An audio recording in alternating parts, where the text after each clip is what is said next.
ready for me? I'm ready. Okay, I think everybody's been waiting for your words here. Now, this isn't going to be our normal hourly charger tonight, right? We'll short sell your rate tonight. You've got to negotiate at all times, right? Yes. Always negotiate. Okay. So Spencer, as a broker, as an experienced real estate attorney of 13 years, you understand the mindset of a broker and an agent like I never will. Okay? What I want to understand from your perspective is why you agents have this misunderstanding about our model.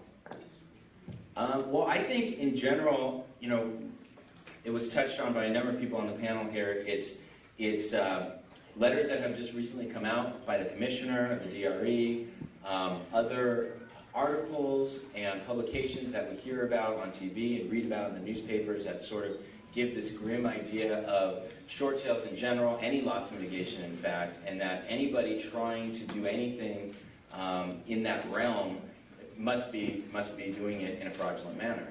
And that the idea of flipping in general is sort of a four-letter word. I think a lot of people associate flipping with something negative and associate it with fraud. And I think that that's where a lot of agents, and I've talked to some of you guys here in the audience tonight, where some of that concern is this legitimate? Are we doing anything that's going to jeopardize our license? Are we doing anything that's going to jeopardize our clients? Because, as Mike said, that's your source of referrals, and you need to make sure that you are doing the best things for them. So ultimately, we do have these areas that are coming out, and the commissioner, they're doing their job to some extent.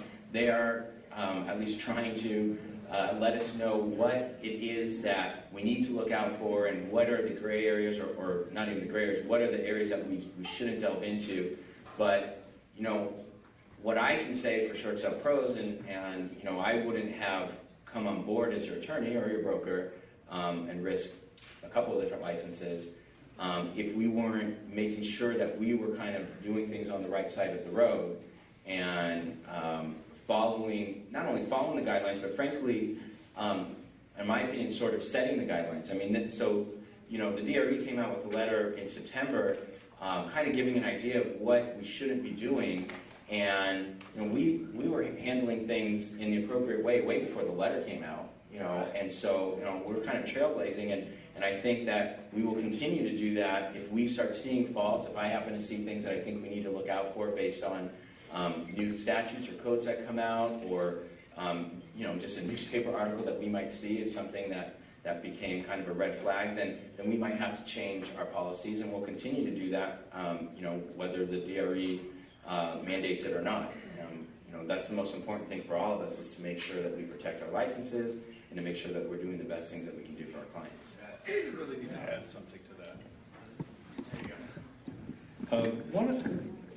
During our first short sale, my own property with Short Sale Pros, one of the agents who had the BC transaction, the AB was me to Short Sale Pros, and then there was going to be a flip transaction to this other agent that was for more money. And she came to me and got up in my grill and said, well, why won't you just take my offer to the bank? It's for more money. And the moment that we fall into that trap as an industry, we're dead. Because that's the same thinking that would say, why doesn't the seller go directly to the buyer? Why don't the buyer and the seller just hook up and do this transaction and lower the cost to both by our commissions? It's that simple. This is a service. And if we could take the dysfunction out of everything, none of us would have a job.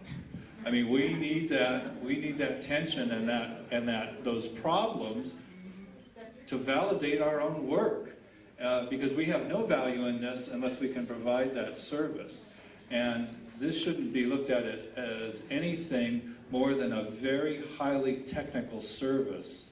And anybody here ever had to take money from their commission and apply it to a repair or to a, I mean, that never happens, right? Okay, well, this is what this company does, and it's the lubricant in the engine of these short sales. It's just that simple. I'm sorry to hog them.